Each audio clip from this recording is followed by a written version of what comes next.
नमस्कार मित्रों, apex classes के डिजिटल प्लेटफॉर्म पर आपका हार्दिक स्वागत है। आशा करता हूँ आप घर पे सेफ होंगे, सुरक्षित होंगे इस कोरोना पीरियड में। अपन 10th क्लास का जो मैपिंग का पोर्शन है, आज वो मैपिंग का पोर्शन देखेंगे। उस मैपिंग के पोर्शन में अपन लोग जो 10th क्लास की जो बोर्ड परीक्षा में 5 अंक का जो मानचित्र आता है उस सभी के बारे में चर्चा करेंगे। और इस मैपिंग के साथ साथ अपन 10th क्लास की जो आपके चैप्टर हैं, जो जल संसाधन है, कृषि है, खनिज है, विनिर्माण उद्योग है, परिवहन है और मानव संसाधन है, इन 6 चैप्टर को अपन डिस्कस करते हुए चलेंगे। ठीक है ना? तो स्टार्ट करते हैं अपन। अच्छा, तो अब अपन इसमें क्या करेंगे, सभी राज्य और राज्यों की राजधानियों के बारे में चर्चा करते हैं। तो सबसे पहले देखो, हमारे 28 राज्य और 9 केंद्र शासित प्रदेश। तो आप लोगों के दिमाग में आ रहा होगा कि 28 राज्य और 9 केंद्र शासित प्रदेश कहाँ से आए, क्योंकि आपके अगर सर पहले तो 29 राज्य थे, 7 केंद्र शासित प्रदेश थे। परंतु बच्चों ध्यान रखना कि 2019 में हमारा जम्मू और कश्मीर का जो बंटवारा हो गया, किस किस में, कश्मीर, जम्मू और लद्दाख में। तो उन दोनों की वजह से एक राज्य कम हो गया और 2 केंद्र शासित प्रदेश जुड़ गए, जम्मू और कश्मीर और लद्दाख, तो हो गए 9। तो 28 राज्य और 9 केंद्र शासित प्रदेशों के बारे में अपन बात करते हैं।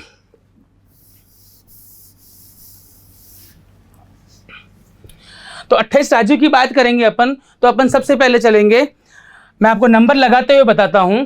तो देखो, जैसे 1 नंबर और 2 नंबर मैंने लिखे, तो 1 नंबर पर कौन सा राज्य है, पंजाब। 2 नंबर पर हरियाणा। ठीक है ना? पंजाब और हरियाणा दोनों की एक कॉमन राजधानी है। कौन सी राजधानी है? चंडीगढ़। ठीक है ना?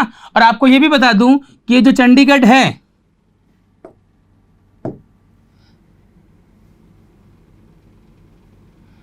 ये वाला हिस्सा चंडीगढ़ वाला, ये एक केंद्र शासित प्रदेश भी है चंडीगढ़। ठीक है ना? अब मैं लगाता हूं, देखो 3 नंबर, ये जो 3 नंबर वाला राज्य है ये है हमारा राजस्थान। और राजस्थान की कैपिटल जयपुर। राजस्थान की कैपिटल क्या हो गई? जयपुर हो गई। अब देखो वापस इसी तरफ चलते हैं।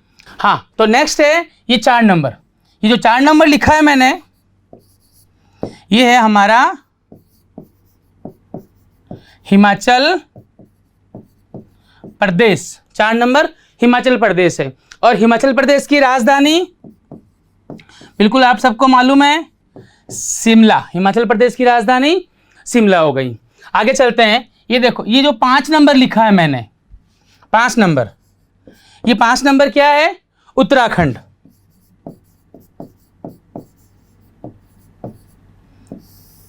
आप लोग मैच कर सकते हो कि सर 1 नंबर क्या है? पंजाब। 2 नंबर क्या है? हरियाणा। 3 नंबर क्या है? राजस्थान। ठीक है ना? ये नंबर अपने अपने अकॉर्डिंग डाले हैं, ये कोई भारत के मैप में राज्यों को नंबर नहीं मिले हैं। ठीक है ना? तो 5 नंबर उत्तराखंड हो गया। ये देखो, यहाँ मैं 6 नंबर डाल रहा हूँ। 6 नंबर का मतलब हमारा 6 नंबर है और वह है उत्तर प्रदेश। और उत्तर प्रदेश की राजधानी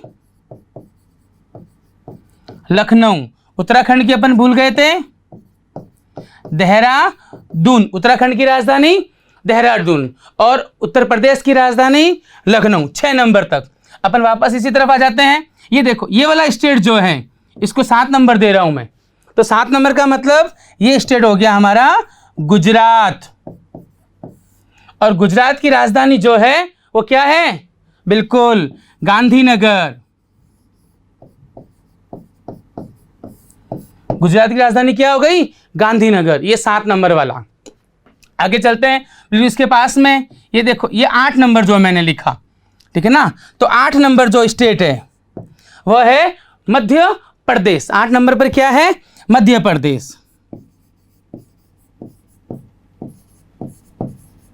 और मध्य प्रदेश की कैपिटल भोपाल।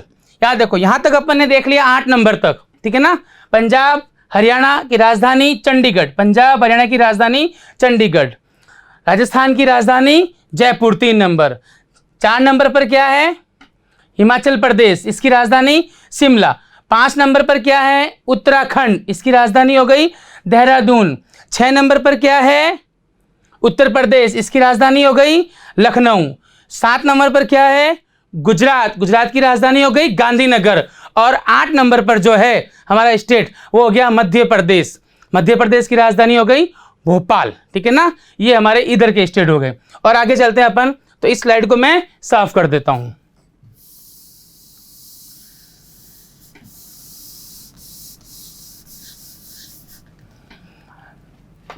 आगे देखो, ये 9 नंबर लिखा मैंने। 9 नंबर पर राज्य है अपना महाराष्ट्र, और महाराष्ट्र की राजधानी है मुंबई। क्या है? मुंबई, महाराष्ट्र की राजधानी 9 नंबर पर। ठीक है ना, यहां देखो, ये छोटा सा स्टेट एक दिख रहा होगा आप लोगों को, इसको मैं 10 नंबर दूंगा। तो ये 10 नंबर जो है यह है गोवा। क्या है? गोवा। और गोवा की राजधानी हो गई पणजी। गोवा की राजधानी पणजी हो गई। ठीक है ना, आगे चलते हैं अपन 11 नंबर। तो ये 11 नंबर जो है ये हो गया कर्नाटक, और कर्नाटक की राजधानी बंगलुरु। ठीक है ना, क्या हो गया? बंगलुरु। आप लोग बेंगलुरु बेंगलुरु बोलते हैं, इसका प्रोनाउंसिएशन जो कर्नाटका की लैंग्वेज है उसके हिसाब से बंगलुरु। ठीक है ना, ये 12 नंबर। 12 नंबर पर कौन सा राज्य है? केरल, और केरल की राजधानी तिरुवनंतपुरम। तिरुवनंतपुरम, तिरुवनंतपुरम दोनों ही एक है 12 नंबर पर। ठीक है, और अब इससे आगे चलते हैं अपन, तो यहीं से ऊपर चलेंगे। तो यहां पर ये देखो 13 नंबर, ये 13 नंबर। 13 नंबर पर कौन से राज्य है? बिल्कुल बढ़िया, तमिलनाडु। और तमिलनाडु की राजधानी चेन्नई। कौन सी राजधानी हो गई? चेन्नई। ठीक है ना, ये देखो आगे 14 नंबर, आंध्र प्रदेश।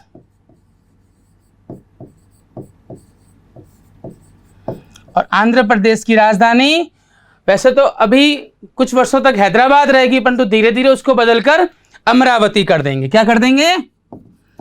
हाँ, अमरावती। अभी प्रशासनिक रूप से हैदराबाद से का काम होता है। ठीक है ना, क्योंकि आंध्र प्रदेश से टूटकर क्या अलग हो गया? ये 15 नंबर, और ये 15 नंबर है तेलंगाना। 15 नंबर पर क्या है? तेलंगाना, और तेलंगाना की राजधानी हैदराबाद।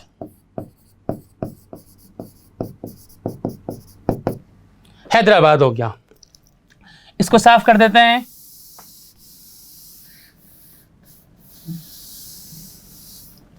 आगे चलते हैं। नेक्स्ट जो अपना नंबर है, देखो 16 नंबर। जो 16 नंबर है वो है उड़ीसा, और उड़ीसा का राजधानी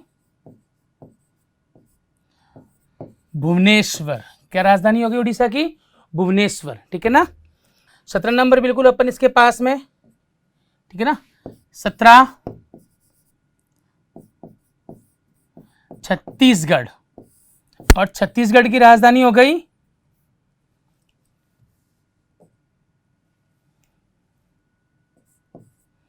छत्तीसगढ़ की राजधानी हो गई रायपुर। छत्तीसगढ़ की राजधानी क्या हो गई? रायपुर। ठीक है ना, अब लेते हैं अपन 18 नंबर। 18 नंबर पर अपना है झारखंड। झारखंड की राजधानी बिल्कुल सही, रांची। ठीक है ना, नेक्स्ट है 19 नंबर। ये देखो 19 नंबर, और 19 नंबर पर है हमारा राज्य कौन सा? बिहार। दिख रहा होगा आपको, यानी 19 नंबर बिहार, और बिहार की राजधानी पटना। बिहार की राजधानी क्या हो गई? पटना। अब लेते हैं 20, और 20 नंबर पर है पश्चिमी बंगाल। देखो है तो पूर्वी हिस्सा, परंतु बंगाल के पश्चिम में, आजादी से पहले की बात, बंगाल के पश्चिम में था, इसलिए इसको पश्चिमी बंगाल नाम दिया गया। और पश्चिम बंगाल की राजधानी क्या हो गई? कोलकाता।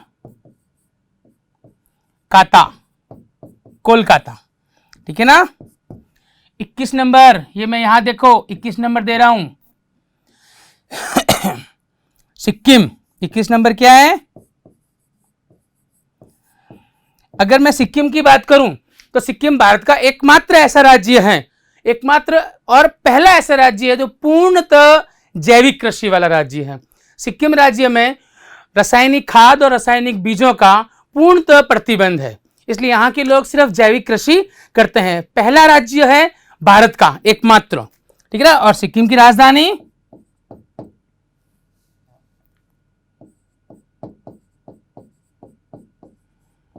गंगटोक। सिक्किम की राजधानी क्या हो गई? गंगटोक। नेक्स्ट अपन बात करेंगे इन 7 सिस्टर्स की। जो 7 सिस्टर्स है यानी कि 7 बहनें बोलते हैं, पूर्वोत्तर क्षेत्र में है भारत के। छोटे छोटे राज्य हैं परंतु आपस में एक दूसरे से जुड़े हुए हैं। इनका कल्चर, इनकी भाषा, इनका जो व्यवहार है सब आपस में जुड़ा हुआ है। ठीक है ना। ये 7 सिस्टर्स। तो अपन ने 21 को एक पढ़ लिया और 7 को एक पढ़ेंगे तो कुल 28 राज्यों की बात हो जाएगी। तो ये 7 सिस्टर्स, इस 7 सिस्टर्स के बारे में आपको बता दूं कि इनको 7 सिस्टर्स क्यों कहा जाता है, क्योंकि ये पूर्वोत्तर राज्य जो है, सातों जो 7 बहनें बोली जाती है, इन सबका जो प्रशासनिक एरिया है, प्रशासनिक जो सारा का सारा कार्य होता है वो एक स्थान से होता है। यानी इन सबको मिलाकर इनका जो डेवलपमेंट है, विकास है, सब एक साथ किया जाता है, इसलिए इसको 7 सिस्टर्स बोला जाता है। तो अपन 7 सिस्टर्स की बात करें तो यहाँ पर मैं नंबर लगा देता हूँ। ये देखो, सबसे पहले 21 के बाद 22, 23, 24, 25, 26, 27, 28 नंबर हो गए ना, 28 राज्य। अब एक एक की बात करता हूं मैं।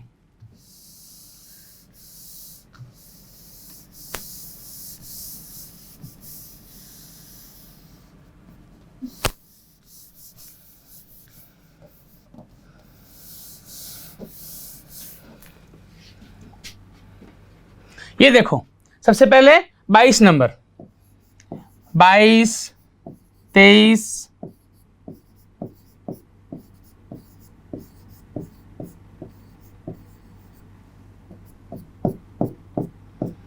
सभी 7 सिस्टर्स की एक साथ बात करते हैं अपन। तो सबसे पहले जो 22 नंबर पर है वह है अरुणाचल प्रदेश। आपने अभी रोज न्यूज़पेपर में अपन लोग पढ़ते हैं कि चाइना हमेशा हमारे देश के एरिया में कब्जा करने के लिए घुसते रहती है उसकी सेनाएं।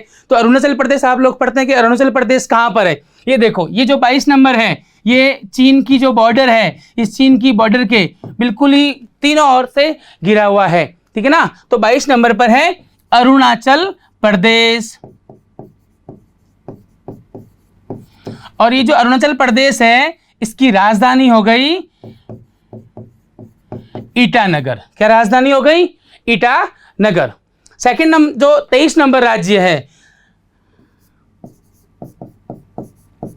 आसाम। ठीक है ना। और आसाम की राजधानी दिसपुर। आसाम तो हो गई दिसपुर। ठीक है ना। स आपस में मिलता हुआ प्रोनाउंसिएशन हो रहा है तो इसको याद करने में इजी रहेगा। आसाम की राजधानी दिसपुर। नेक्स्ट जो 24 नंबर है यह हो गया हमारा मेघालय। आपको बता दूं, भारत की सर्वाधिक वर्षा, सर्वाधिक आर्द्र जो स्थान है वर्षा वाला, लगभग 1500 सेंटीमीटर से भी ज़्यादा जो बारिश होती है वो मेघालय स्थान। इतनी ज़्यादा वर्षा होगी तो थोड़ी सी आर्द्रता रहेगी तो ठंड भी लगेगी, और मारवाड़ी में ठंड को सी, तो इसकी राजधानी हो गई शिलोंग। क्या हो गई? शिलोंग। आप लोग भूलोगे नहीं इस तरह से। तो मेघालय की राजधानी हो गई शिलोंग। बाकी सभी राज्यों की राजधानी तो नहीं भूलते हैं, परंतु 7 सिस्टर्स की राजधानियां हम कई बार आपस में लिखते समय या हमारे दिमाग से स्लिप हो जाती है। तो अरुणाचल प्रदेश ईटानगर, आसाम दिसपुर, आसाम दिसपुर, और मेघालय अत्यधिक बारिश, थोड़ा माहौल ठंडा रहता है तो ठंडा यानी कि सी लगना, तो शिलोंग। नेक्स्ट जो 25 नंबर है वो हमारा राज्य है नागालैंड। नागालैंड, तो प्रोनाउंसिएशन, नागा एक बहुत ही कह सकते हो पुरानी प्राचीनतम एक बहुत बड़ी जनजाति है, नागा जनजाति, ठीक है। नागा का प्रोनाउंसिएशन अपन लें तो नागा यानी कि वो बिना वस्त्र की, तो अपन कह सकते हैं कोई नहीं रहना चाहता। कोई रहना चाहता है? कोही नहीं, तो इसकी राजधानी हो गई कोहिमा। क्या राजधानी हो गई? कोहिमा, नागालैंड की राजधानी। नेक्स्ट जो 26 नंबर है मणिपुर, ठीक है ना। नाग ने क्या धारण कर रखी है? मणि धारण कर रखी है। 26 पर मणिपुर, तो 26 नंबर जो मणिपुर है इसकी राजधानी हो गई इम्फाल। मणिपुर, इम्फाल मणिपुर की राजधानी, ठीक है ना। नेक्स्ट जो 27 नंबर पर है ये हो गया मिजोरम, और मिजोरम की राजधानी मिजो आइजो यानी कि आइजोल, आइजोल। और लास्ट जो 28 नंबर है बिल्कुल छोटा सा, इसको बोलते हैं अपन त्रिपुरा। नाम तो छोटा है, नाम तो छोटा है अपन, तो राजधानी इसकी बहुत बड़ी नाम है इसका, वो है अगरतला। क्या राजधानी हो गई? अगरतला। तो ये हो गए हमारे 28 राज्य और 28 राज्यों की राजधानी। ये हमारे 7 सिस्टर्स और 7 सिस्टर्स के नाम और राजधानी। तो 22 नंबर, जो 22 नंबर है, 22 नंबर पर हो गया अरुणाचल प्रदेश, 23 पर हो गया आसाम, 24 पर मेघालय, 25 पर नागालैंड, 26 नंबर जो यहाँ पर दिया हुआ है मणिपुर, 27 में मिजोरम और 28 में हो गया त्रिपुरा। इनकी राजधानियां दी हुई है, यानी हमारे 28 राज्य कंप्लीट हो गए। अब 28 राज्यों के अलावा जो 9 केंद्र शासित प्रदेश हैं इनकी बात करते हैं कि 9 केंद्र शासित प्रदेश कहां कहां पर हैं। इसको साफ कर देता हूं मैं, ठीक है।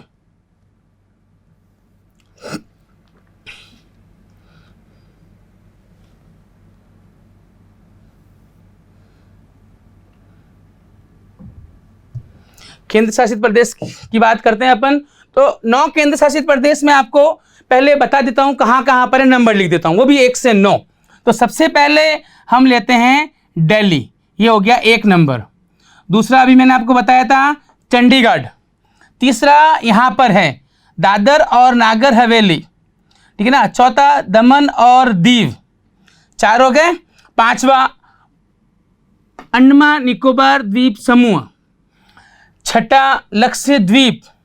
7वां पौंडीचेरी जिसको बोलते हैं पुद्दुचेरी। अभी मैं सभी नाम लिख दूंगा, ठीक है ना। तो 7, ये देखो पौंडीचेरी 4 स्थान पर है, तो उसकी चारों की अपन बात करेंगे, हो गया 7।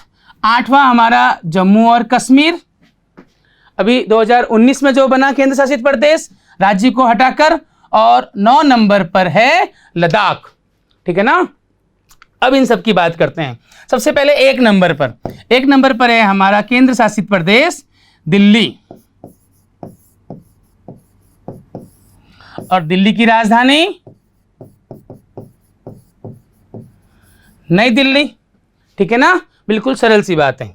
2 नंबर पर जो स्थान है चंडीगढ़, और चंडीगढ़ की राजधानी भी चंडीगढ़ ही है।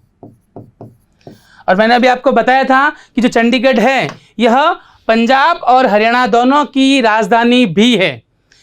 केंद्र शासित प्रदेश है, पंजाब हरियाणा की राजधानी है, और इस केंद्र शासित प्रदेश चंडीगढ़ की राजधानी भी इसी चंडीगढ़ के रूप में मानी जाती है। नेक्स्ट जो 3 नंबर है वह है दादर और नागर हवेली, जिसकी राजधानी सिलवासा। क्या राजधानी हो गई? सिलवासा। दादर और नागर हवेली यहां पर लिखा हुआ है, ठीक है ना। नेक्स्ट जो 4 नंबर, ये भी देखो यहीं लिखा हुआ है, 4 नंबर दिख रहा होगा आपको, ये हो गया दमन और दीव, ठीक है, दमन और दीव, और इसकी राजधानी हो गई दमन। क्या राजधानी हो गई? दमन। हो गया 4। 5 नंबर पर लिखा हुआ है, 5 पर लिखा हुआ है अंडमान और निकोबार। ये देखो ये 5 नंबर, ये भारत का ही पार्ट है। 5 नंबर जो है दिख रहा है आप लोगों को, ये भारत का ही पार्ट है, अंडमान और निकोबार द्वीप समूह, ठीक है ना। इसकी राजधानी जो है वो मैं यही लिख देता हूं, वो यहां पर है और उसका नाम है पोर्ट ब्लेयर। क्या नाम है? Port Blair. ऊपर अंडमान, नीचे निकोबार, दोनों के बीच में, ठीक है ना, अलग गैप है। 6 नंबर पर जो अपन चलते हैं वो है लक्षद्वीप। ये देखो, ये भी छोटे छोटे द्वीप हैं, लक्षद्वीप।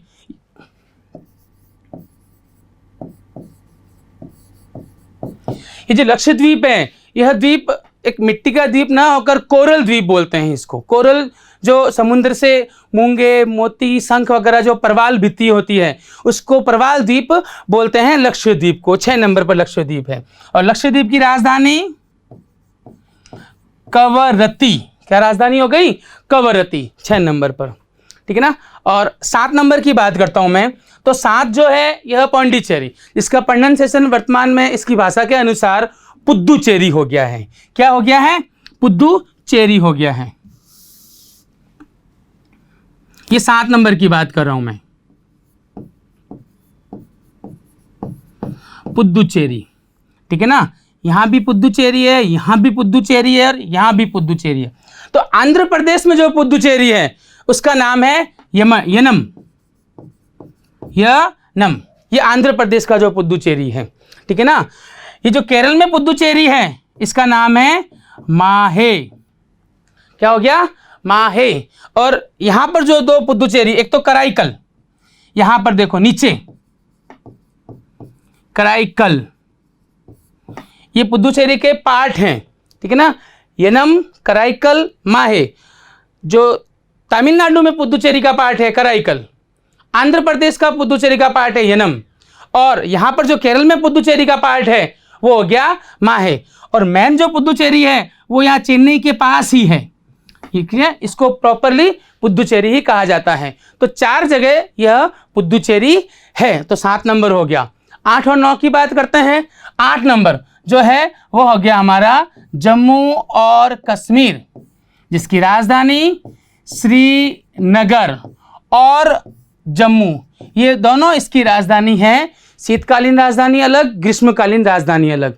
परंतु अपन को एक अगर पूछा जाए प्रशासनिक रूप से, वो हो गई श्रीनगर, ठीक है ना। और लास्ट जो केंद्र शासित प्रदेश है वो हमारा सबसे कह सकते हो पहाड़ी एरिया, और पहाड़ी एरिया में भी सूखा एरिया जो हिमालय के पार है। हिमालय का पार्ट नहीं है परंतु हिमालय के पीछे की पहाड़ियां हैं, वो अपन ज्योग्राफी में और बड़े रूप से उसको डिस्कस करेंगे, ठीक है ना। लद्दाख, और लद्दाख की राजधानी लेह। लद्दाख की राजधानी क्या हो गई? लेह हो गई। तो इस प्रकार हमारे सारे के सारे 28 राज्य और 9 केंद्र शासित प्रदेश हो जाते हैं, ठीक है ना। आगे अपन बात करते हैं। नेक्स्ट जो है वह है जल संरक्षण। ये 10th क्लास का सबसे जो ज्योग्राफी का पोर्शन है उसमें 8 नंबर चैप्टर है जल संसाधन। तो जल संसाधन में भी अपन देखेंगे कि कौन कौन सा मैपिंग आता है, क्योंकि 5 नंबर का सवाल है मैपिंग का। तो उस 5 नंबर में मैपिंग में अपन को सारी चीज़ें पढ़नी पड़ेगी, कहाँ पर कौन सा मैप आ जाए। तो इसमें सबसे पहले अपन पढ़ेंगे केंद्र सरकार की परियोजनाएं। सबसे पहले क्या पढ़ेंगे? केंद्र सरकार की परियोजनाएं। तो केंद्र सरकार की परियोजनाओं में जो सबसे पहली परियोजना है भाखड़ा नांगल परियोजना। भाखड़ा नांगल परियोजना जो सतलुज नदी पर, कौन सी नदी पर? सतलुज नदी पर। सतलुज नदी जो है ये देखो, सतलुज नदी हिमाचल प्रदेश से होते हुए वैसे तिब्बत से आती है। ये कैलाश जो मानसरोवर है, जो कैलाश मानसरोवर है ये यहाँ से आती है सतलुज नदी, और यहाँ से हिमाचल प्रदेश और पंजाब से यहाँ पर बहते हुए, ठीक है ना, पाकिस्तान में चली जाती है पंजाब होते हुए। परंतु उससे पहले हिमाचल प्रदेश और पंजाब के बीच में, हिमाचल प्रदेश में ही यहाँ पर कौन सा बांध बनाया गया है? भाखड़ा नांगल बांध। हिमाचल प्रदेश में बनाया गया है भाखड़ा नांगल बांध। और भाखड़ा नांगल बांध से निकलने वाली जो नहर है, जो नहरें हैं वो नहरें 3 राज्य, कौन कौन से राज्य? पंजाब, राजस्थान और हरियाणा। ये देखो, ये एरिया पूरा पंजाब का, राजस्थान का नीचे और हरियाणा, इन तीनों राज्यों को सिंचाई के लिए, पेयजल के लिए और उद्योगों के लिए जल उपलब्ध करवाती है। नेक्स्ट जो अपन बात करेंगे दूसरी, वह है दामोदर घाटी परियोजना, जिसको DVC, ठीक है, दामोदर वैली कॉरपोरेशन, इसको किससे लिया गया है? टेनेसी वैली कॉरपोरेशन, अमेरिका की नदी जो टेनेसी है उस आधार पर दामोदर वैली कॉरपोरेशन का डेवलपमेंट किया गया है, ठीक है ना। ये जो नदी है ये पश्चिम बंगाल और झारखंड में बनाई गई है, और दामोदर नदी पर, ये देखो यहाँ पर ये वाला एरिया पश्चिम बंगाल और ये झारखंड वाला एरिया, कौन सी नदी बह रही है? दामोदर नदी बह रही है यहाँ पर। ये नदी घाटी कहाँ पर है? यहाँ पर है, और ये बांध भी यहीं पर ही बनाया गया है। बांध की बात करें अपन तो बांध एक जो होता है वो एक बहुउद्देशीय परियोजना होता है। यहाँ अपन बात कर रहे थे परियोजना की, तो आपको बता दूं मैं आपकी जानकारी के लिए कि जो बहुउद्देशीय परियोजना होती है ये किसी नदी पर, जो नदी का व्यर्थ पानी बहता है, तो उस व्यर्थ बहते पानी पर बांध बनाकर बहुत से उद्देश्यों की पूर्ति की जाती है। यानी बहता हुआ नदी जो बहकर समुद्र में चला जाएगा, यहाँ से देखो सतलज का पानी बहकर अरब सागर में चला गया, दामोदर नदी का पानी बहकर बंगाल की खाड़ी में चला गया, उसके बाद वो पानी वेस्ट हो गया, उसका कोई उपयोग ही नहीं है, तो उसका उपयोग करने के लिए हम उसके ऊपर बांध बनाकर, यानी कि बहती हुई नदी पर बांध बनाया तो बहुत से उद्देश्यों की पूर्ति हो गई, तो इसलिए इसको बहुउद्देशीय परियोजना कहा जाता है। बहुत से उद्देश्य कौन से? सबसे पहले बांध बनाया, तो बड़े पैमाने पर जब बांध बनेगा तो उससे हम आसानी से बिजली बना सकेंगे।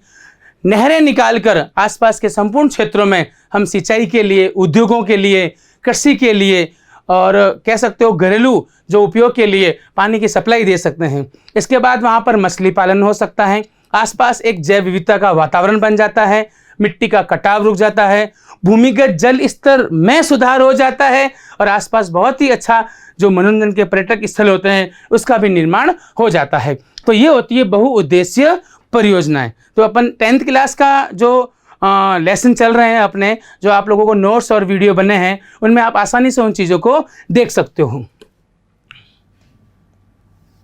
नेक्स्ट जो अपने हैं दामोदर के बाद हीराकुंड परियोजना, ये देखो उड़ीसा राज्य के अंदर हीराकुंड परियोजना, ठीक है ना। हीराकुंड परियोजना कौन सी नदी पर बना हुआ है? महानदी पर बनाया गया है। किस नदी पर बनाया? महानदी। ये देखो ये महानदी, और इस महानदी पर हीराकुंड परियोजना बनाई गई है, ठीक है ना। हीराकुंड परियोजना, ये हीराकुंड परियोजना उड़ीसा राज्य को जलापूर्ति उपलब्ध करवाएगी। नेक्स्ट जो परियोजना है हमारी रिहंद परियोजना, उत्तर प्रदेश और मध्य प्रदेश के बीच, देखो ये वाला पार्ट पूरा उत्तर प्रदेश का और ये मध्य प्रदेश का, इन दोनों के बीच ये देखो रिहंद परियोजना, ठीक है ना। ये भी बहुउद्देशीय परियोजना उत्तर प्रदेश और मध्य प्रदेश को जल की जो व्यवस्था करवाती है। नेक्स्ट जो है कोसी, ये कोसी नदी, आपको कह दूं मैं, कोसी नदी को बिहार का शोक बोलते हैं।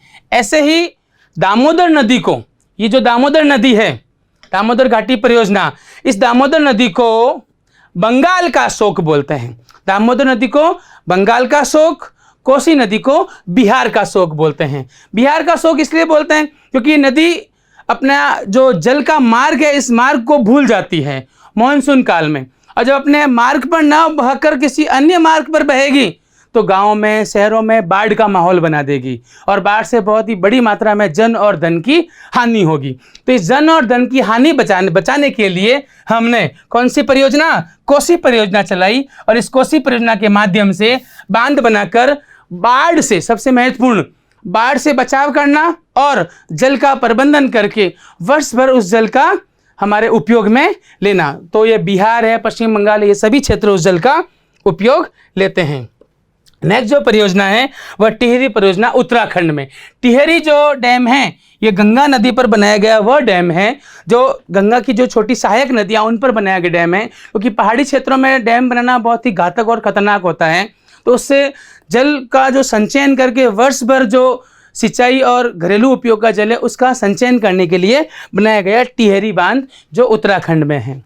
नेक्स्ट अपन बात करते हैं, वो तो अपन ने केंद्र सरकार की परियोजनाएं पढ़ी, अब अपन पढ़ रहे हैं राज्य सरकार की परियोजना की। राज्य सरकार की कौन कौन सी बहु उद्देशीय परियोजनाएं हैं, ठीक है ना, राज्य सरकार की। तो सबसे पहले राज्य सरकार की जो परियोजना है वह है चंबल परियोजना, यानी कि मध्य प्रदेश और राजस्थान की। ये देखो, ये जो चंबल परियोजना है ये राजस्थान में यहाँ पर, ये देखो, ये इस पूरे एरिया में, ये राजस्थान और गुजरात और मध्य प्रदेश में, इसको मैंने जो पूरा बताया है वापस बताते हैं। राजस्थान, गुजरात और मध्य प्रदेश, परंतु ये परियोजना 2 राज्य की है। कौन कौन सा? मध्य प्रदेश और राजस्थान। गुजरात का इसमें कोई पार्ट नहीं है, ठीक है ना। कौन सी नदी पर बनाया गया है? यह चंबल नदी पर। तो चंबल नदी कहाँ से बहती है? ये देखो, ये मध्य प्रदेश से चंबल नदी बहती है यहाँ से, और यहाँ से बहते हुए यमुना में मिल जाती है। कौन सी नदी में मिल जाती है? यमुना नदी में मिल जाती है, और यमुना आगे जाकर मिल जाती है गंगा में। तो चंबल नदी कौन सा प्रवाह का जो नदी हो गई प्रवाह क्षेत्र की? गंगा, और गंगा जाकर मिलती है अरब सागर, बंगाल की खाड़ी में। तो चंबल नदी का पानी बंगाल की खाड़ी में जाता है। चंबल, चंबल से यमुना, यमुना से गंगा, और गंगा से बे ऑफ बंगाल यानी कि बंगाल की खाड़ी। चंबल नदी पर यहाँ पर कुछ बांध बनाए गए हैं बहुउद्देश्य में। सबसे पहले जो बांध है गांधी सागर, ये बनाया गया है मध्य प्रदेश में। ये देखो, मध्य प्रदेश में बनाया गया गांधी सागर। दूसरा जो है राणा प्रताप सागर, ये चंबल नदी जब राजस्थान में प्रवेश करती है, ठीक है ना, तो राजस्थान में प्रवेश करते ही दूसरा बांध राणा प्रताप सागर बांध बनाया गया है।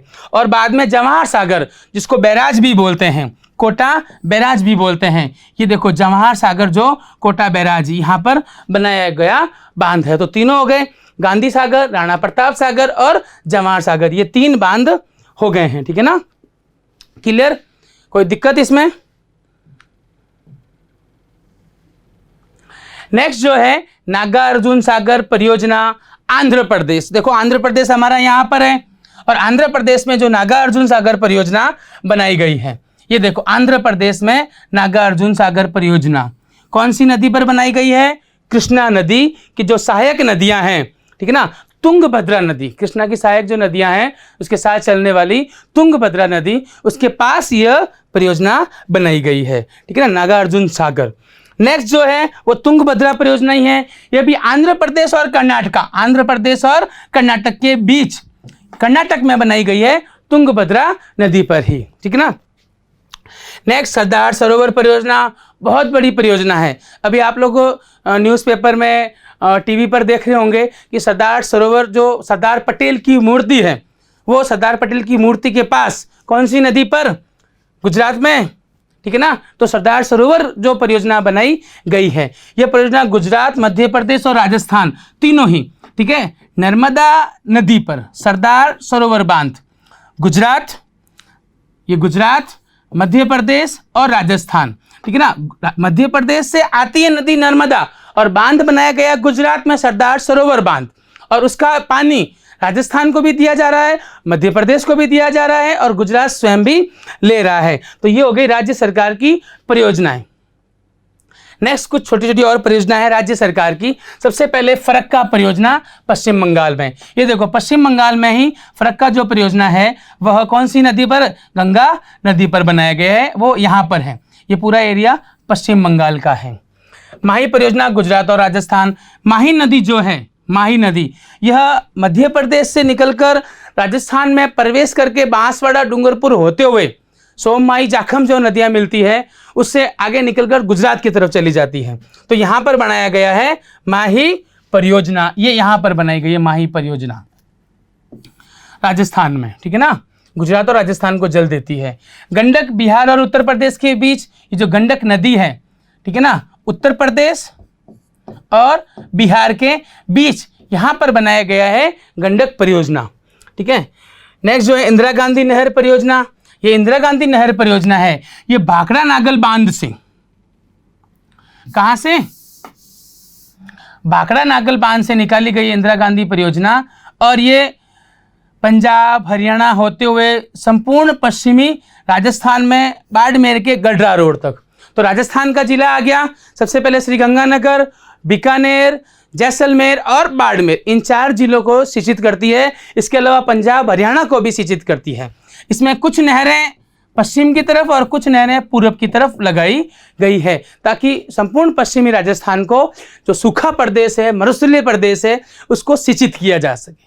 सब्सक्राइब करें हमारा apex classes edutech YouTube channel. साथ ही बेल आइकन को क्लिक करना बिल्कुल ना भूलें ताकि आगे आने वाले सभी यूट्यूब वीडियोस की अपडेटेड नोटिफिकेशंस सबसे पहले आपको मिले। Apex classes edutech, subscribe now.